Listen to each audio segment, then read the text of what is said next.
avec nous le deuxième match du tournoi qualificatif de la zone Ivoire B qui oppose les écureuils Raboulin Kolani, numéro 11 Anzo Dovlo, numéro 13 Kofi Ayivi, numéro 15 Komlan Akakpo et numéro 17 Yao Allah.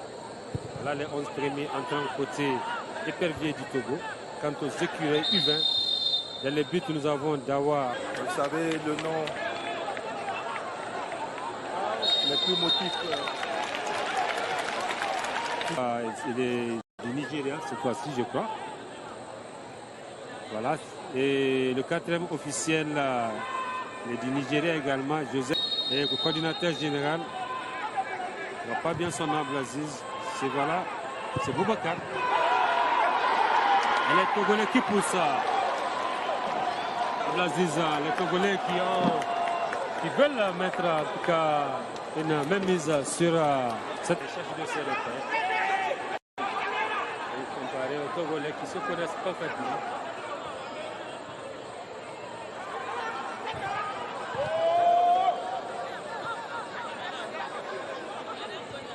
Les éperviers qui essayent de monopoliser le cuir et de faire circuler l'adversaire. Mais l'adversaire est en place. Essaie de limiter la casse. De près, parce qu'Ablaziz il a déjà envoyé un signal fort avec cette frappe lointaine. Absolument. Je le disais tout à l'heure, il y a du répondant du côté du Bénin. On sent une certaine maîtrise. Mais on constate qu'il y a également de l'audace. Tout ce qu'il faut pour faire une bonne équipe.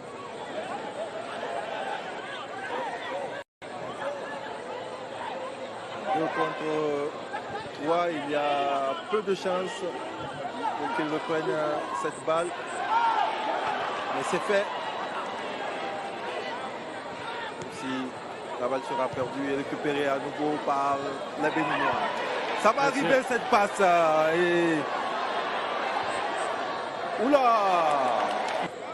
Avec Kolani. Kolani qui trouve... Oh, c'est malin. Oui, c'est bien joué. Ça ne passe pas. Il y avait la tête de récupération Samson. togolaise a terminé. Heureusement, il est là. La frappe, c'est bien, posé. Quand on fait une boutique, les frappes lointaines sont les bienvenues. Ah oui, c'est lui qui prend la balle. C'est vous, Zulka Neri.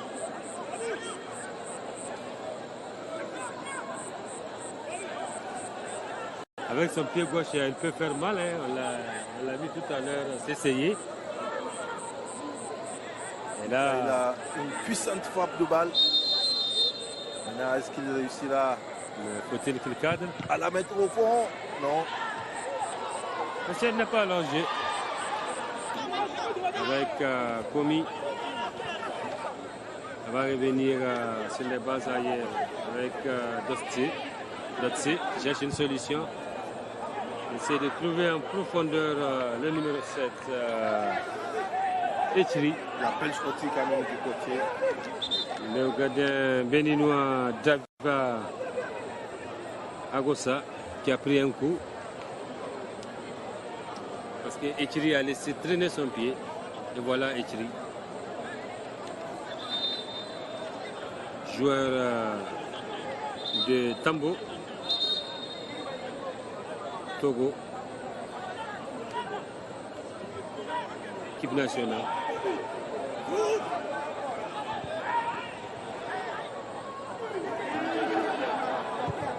Ah oui, c'est bien. C'est arrivé. Quel centre. Le centre fort au point de pénalty, c'est une belle stratégie de football. Je vous passe le secret, mesdames et messieurs.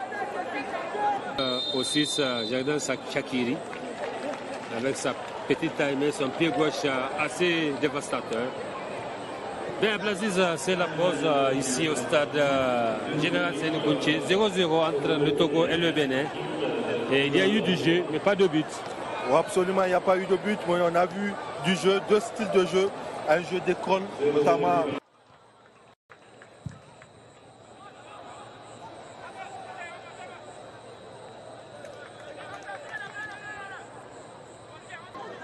l'autre et des deux côtés.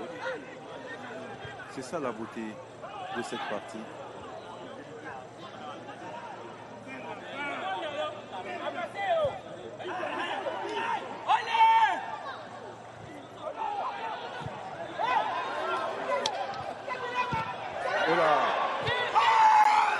Et c'est l'ouverture du score. L'ouverture du score par Farid. Un cadeau de la défense togolaise à Blaziz. Absolument une grossière erreur, on va dire, de cette défense qui pourtant a fait le jeu jusqu'ici, a rempli son contrat jusqu'ici. Mais la seule erreur, on va dire, a donné l'opportunité à cette équipe de souffrir de cette équipe, de parvenir à son dessein. C'est vraiment mérité, on va dire. Et c'est un cadeau vraiment.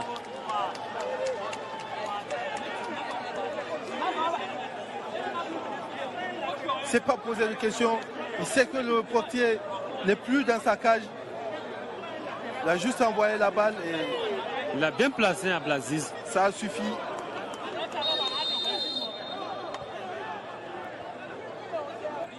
La remise en jeu. Essaie de trouver Tacha Farid. Il est possédé du cuir par...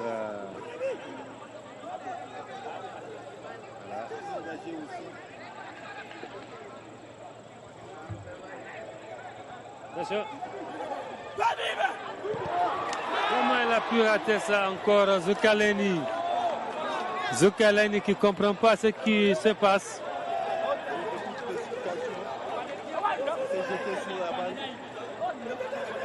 Car c'était un cadeau pour lui.